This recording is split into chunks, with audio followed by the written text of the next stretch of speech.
I'll give you one guy. Can I have water? I forgot to bring my water. This. Thank you. There's a guy called. Thanks. There's a guy called Martin Luther. Have you heard of him? The Reformation 500 last year. You have to watch this movie. It's free of charge, so I think YouTube. I must have watched it like 4 times. Every time I watch it, I cry. It's so passionate. Like Paul. What's more passionate? Tell me. That any man that changed the world has to be passionate for God. Because Jesus was so passionate. That's what Mel Gibson conducted the movie called The Passion of Christ. When he was bleeding, crying, in anguish, and kept quiet, what do you call that? There's nothing less than the passion of a man.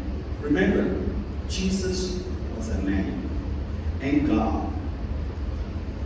Jesus, don't ever think that the guy hanging there said, well, he's God. He can take it. It was a man, fully man. That's why Hebrews say he became a man, so he experienced all your temptations, everything. Christianity is the most amazing religion in the world. So hang tight with God. So that Luther was a monk. He wanted to be right before God. Monk, Catholic monk.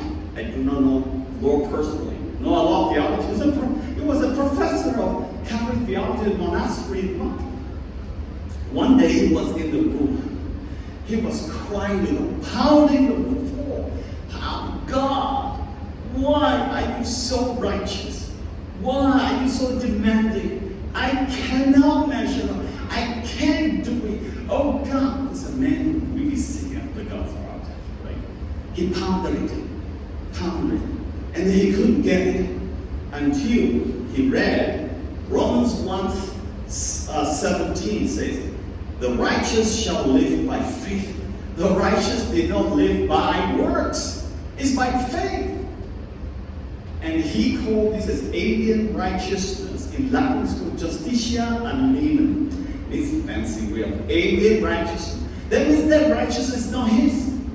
It's God's. Like Romans 3:22 says, the righteousness is given. Once he understands that, he exploded. He started the Reformation. He wrote the most powerful. He wrote 500 theses and nailed it to the wall. And all of us, Germany is under revival. For the first time, people know salvation by grace, not by works. The people of Germany has been chained by legalism, moralism, and nobody can read Latin English because Bible is in Latin. He translated the first Bible into German. All right, number 2. How are we doing with time? 15 minutes. Number 2. This is even more impactful. Okay, let's try this. That's point. Why is this so important? Second point, grace. What does grace look like? I want to really dive deep. What does grace look like? I wrote it here. This is from Graham Cole, one of the theologians. Okay, he wrote this. Divine grace is the undeserved favor of a superior bestowed on an inferior. The Israelites experienced God's grace when he delivered them from Egyptian oppression. Superior is God. Inferior is us. Don't make a mistake. God owes us nothing. That's all grace. He bestowed the undeserved favor to Israel and to us as well. And let me just expound it now. God proclaimed to Moses on Mount Sinai in Exodus 34 verse 6. Next slide. Exodus 34 verse 6. The Lord, the compassionate and gracious God. I love that word. The Lord, compassionate and gracious.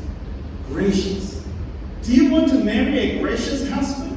Be a gracious man? Or do you want to marry a gracious wife? God is gracious.